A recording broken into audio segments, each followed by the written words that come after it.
What's up, everybody? Welcome back to the channel. We're doing a little review today. Well, a kind of review. It's going to be a two-parter. I just went out. I've always wanted to upgrade my PA. I had mains, had some good mains, but I never had any subs, and I was kind of looking around, and I started getting into looking at these line array speakers. And I thought, man, it'd be such a nice compatible, just carry in, out, boom, easy. And I tested out, these are the Bose L1 Pro 16s. And I tried one out at Guitar Center. They let me sync my phone up to it, and I was just blaring out.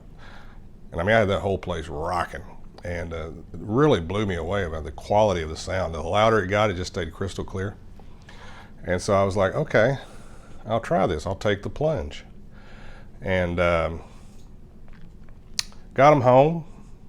I plugged them into my Behringer mixer amp. Now, the guy told me at the store, and there's not a ton of instructions in the book that comes with them. First of all, they were packaged beautifully. Very easy to get in and out. If I need to take them back, I can shove them right back in. It never looked like it's ever been opened. But guy said basically what I'm going to do, you treat them like a regular PA, right? You go out of your main outs on the board into like the first channel, XLR here. Go in the first channel, second one, go right out, go the other one, boom, plug it in. Well, I did that, and this is what happened. Listen carefully. I'm turning up the volume. I got it plugged into my board right now, but the volume on the board is all the way down. I got the speaker at about, I've only got one hooked up right now. But I got the volume at about halfway.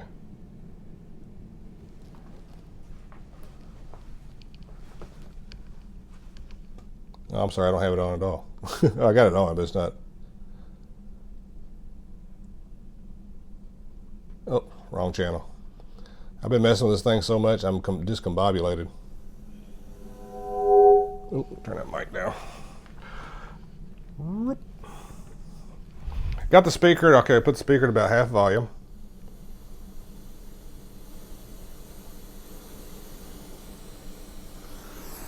Do you hear that hiss? I mean, I'm sure you do. That's pretty loud. So, it's unusable. I mean, I was testing the mic and stuff. I could hear the hiss over the mic. So I cranked it up to what I would figure be about stage volume. And I can't live with that. So, I mean, I was up last night till like 1 in the morning on the forums, going all the different places looking. Tried every solution out there. And there was one left that I could not try because I didn't have the cabling to do it. Now, on the back, you have 3 channels. I know the lighting in here sucks, and I apologize. This is the only place I have room enough to do this. I don't know if this will illuminate the situation for me here. But you've seen these. If you look online, you see you got channels 1, 2, and 3. 3 is an auxiliary channel. It's got a 1/4 inch, a 3.5 millimeter auxiliary jack, and that's where your Bluetooth thing is and all that. So if you hook these up to Bluetooth, like I was doing at Guitar Center, you're going to run through this channel. Each one has its own separate volume knobs, bass, treble, reverb, except the channel 3 does not have reverb. So I said, okay. Oh, and the other thing I did last night, I wanted to daisy chain them together so I could at least rock out some music. Well, I went from the out, because all I had were XLR cables. And so I had an XLR out here, and I went into the first channel. The one, I used this one as my second. Thing was hissing just like that. This one was quiet, but this one was hissing like a snake. So there was one solution on the internet I found, and once I started digging in, there were some Facebook forums, and I've seen a couple of different people say, if you're going XLR, because my board I can only go XLR out. So I go XLR out to a 1/4 inch into the 3rd channel. That fixed my problems, what these people were saying. So I said, okay, let's try that. So I went down, purchased me an XLR, and you want to make sure it's balanced and TPS and all that good stuff, shielded. So I got me a nice little cable here. They only had 10 footers at the local music store I was at, so I'm going to have to go get some longer ones, but I was just buying this as a test. So it doesn't take long. I mean, this is an easy swap, swap, swap. Pop that one out. Pop that one out. Plug this one in. Going into the third channel, turn the volume up to about halfway. Now, as you can see, there's a slight hiss there. There's a slight hiss, but it's not, like, that's a normal, to me, because a lot of sound systems are going to have some type of hiss when you're dealing with amplifiers and you're cranking them up, especially at loud volumes like, you know, it's all hard rock guys like to play at. Like, that I can live with. But that other one, that was not right. So anyway, I've seen a lot of people out there, and there's really not any good videos on how to fix this. So I had to dig in a bunch of forums. I was reading until my phone was just about to die. I mean, I was like on 4%. I had to put it on for a minute. It was driving me crazy. Also, in the daisy chain situation, you want to use the same, you want to do the same thing. So I'm going to turn that down. I'm going to take the same XLR cable. Boop. And plug it here. All right, so I'm going to use this one as my one. So I'm going from the out into the third channel. If you do this in the first channel, it'll still hiss. Turn her on.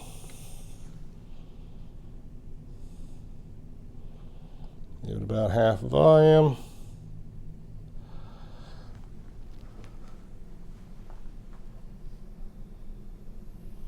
It's quiet. And so, if I wanted to rock out a minute, let me turn it down.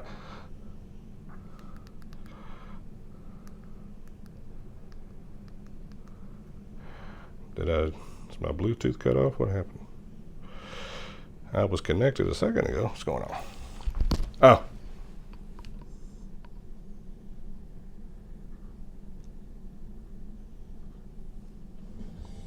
I had the blue channel. You gotta remember, when you're going different channels, you gotta go back and turn that volume. I had to turn the Bluetooth channel down. So, they're both working. But see, it wouldn't work. I was getting no sound out of this because the volume on this one. This is the main speaker when you daisy chain them. And that output copies what's going on here. So if this one's not getting volume, it's not going to send anything over here. So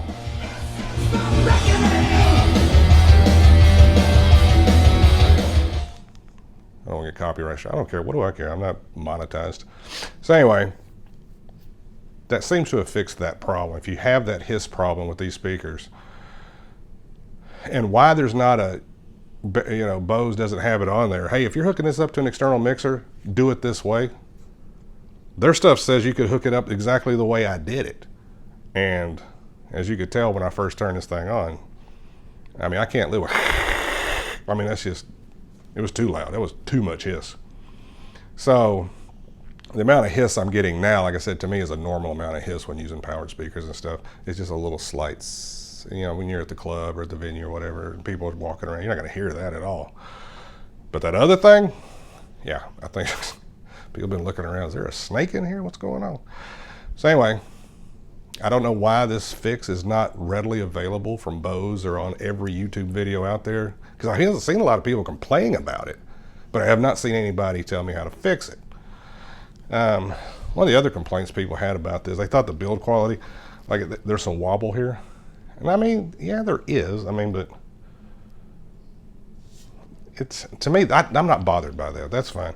I take good care of my stuff. I'm really not worried about. Now, somebody's, you know, if you're playing at a bar or something, some drunk guy comes in and boom, crashes into it.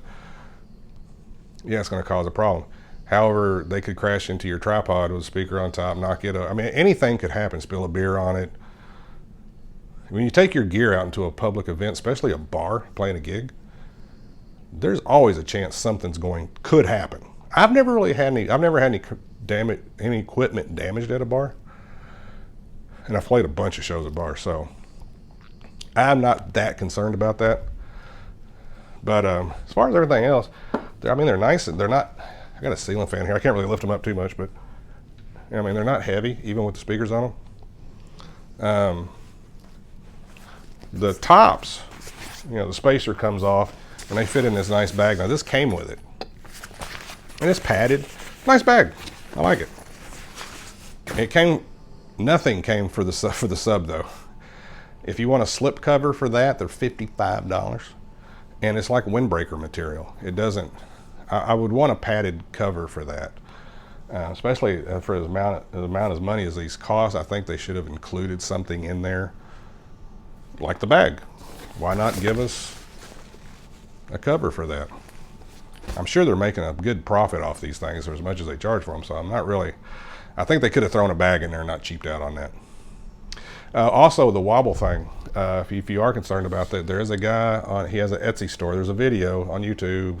Look it up, Wobble Fix LP Pro 16, whatever. He's got an Etsy store. He has laser printed, a 3D printed, a ring that fits around the base. And when he plugs it in, it's much more stable. So I think he's charging $30 for 2 of them, so you could do one on each. Because I think it only goes on the base. I don't think it fits on this one. It only connects here. So for $30, you could fix that problem for the most part. But again, if anybody falls into it, like, I'm drunk, woohoo, happy birthday, whatever, crashes into it, no matter what's there, they're going to break it. So anyway, I'm sitting in with this band tomorrow night. I've got a gig. I told them, look, I got this new system. I want to try it out. I'm going to bring my PA. And they said, shoot, they were more than happy. They don't have to haul theirs. So I'm taking it to the gig tomorrow night. And I'm going to make another video when I get back, probably Monday or Tuesday. I'll make another video describing what happened. Did these work in the wild? As far as playing music through them, these things, I just had one going last night and I had it cranked up pretty loud in here. And I went out into my backyard. I have a big backyard. It's huge. I went out in there and it sounded like I was in the room with the music. I mean, it just sounds so good. And with the J shape and the different direction, I mean, this has 180 degrees span of, dispersion of sound. So another thing cool about that is, when people are here at the club and maybe it's a weird shaped place, there's people over here and people back over here, everybody's going to get a nice dispersion of the sound. So you do have to be careful that I've seen some people in bands, they're playing with these on their stage behind them, kind of using it as a monitor they're playing, but they're much more softer rock type stuff, coffee house type gigs, acoustic duos. At a low volume, yes, you could probably get away with that. At a high volume, which is what we typically play at, I can tell you, I had the mic, I got my board set up over here off to the side. And when I was cranking it up, if I get that mic within that 180 degrees, and when I'm really pushing it, I had to step back. So, yeah, at a loud volume, it's going to feedback. So you're going to definitely want to make sure you put these out in front of you. So tomorrow night, it's kind of a low stakes gig. It's a good friend. It's actually a band I used to play in, and I left when my wife got sick. But I come back and fill in from time to time. And so it's a nice little community club. When I say a low stakes gig, it's a very friendly environment. The people there, we all know everybody. Everybody's cool, and so it's not like you'll never play in this town again if it doesn't work out. And if it doesn't work out, because what I'm going to use, I got PV Dark Matter 15s that I was using as mains, and I was going to buy some subs just for that. But what I'm going to do now is I'm going to use these for the mains, and I'm going to use those Dark Matters as monitors tomorrow. And if I get there and we get set up and it just ain't working, I'm going to take these down, put them back out in the truck, and then I'm going to put the mains back up, and we're going to go back like we used to do. Because I know those work. But, so anyway, just want to show you that. Fix it. If you got that hiss, channel 3/4 inch, you got to go that way.